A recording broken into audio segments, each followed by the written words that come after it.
ഉപരാഷ്ട്രപതി തെരഞ്ഞെടുപ്പിനുള്ള വോട്ടെടുപ്പ് ആരംഭിച്ചു. പ്രധാനമന്ത്രിയാണ് ആദ്യ വോട്ട് രേഖപ്പെടുത്തിയത്. വിവരങ്ങളുമായി അബ്ദുൾ റഷീദ് ചേരുന്നു. അബ്ദുൾ റഷീദ്, എന്തൊക്കെ വിവരങ്ങൾ? എത്ര മണിവരെയാണ് വോട്ടെടുപ്പ് നടക്കുക? ഫലം എപ്പോഴറിയാനാകും? അടക്കം സമഗ്രതയിലേക്ക്.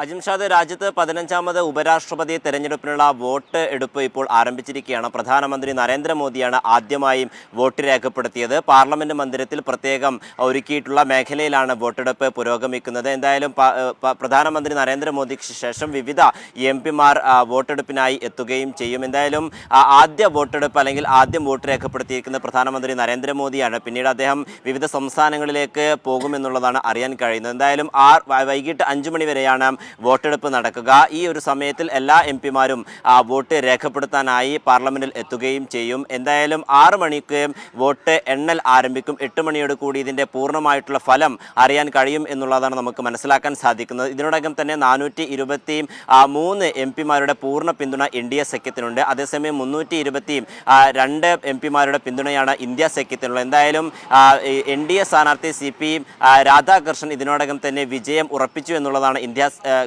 NDA സഖ്യം വ്യക്തമാക്കുകയും ചെയ്യുന്നത്. അതോടൊപ്പം YRCPയുടെ പൂർണ്ണ പിന്തുണയും ഇപ്പോൾ NDA സഖ്യത്തിന് ലഭ്യമായിട്ടുണ്ട്. ഇതോടുകൂടി NDA സഖ്യത്തിൻ്റെ വോട്ട് പിന്തുണ കൂടുതൽ വർദ്ധിക്കാൻ തന്നെയാണ് സാധ്യതയുള്ളത്. അതോടൊപ്പം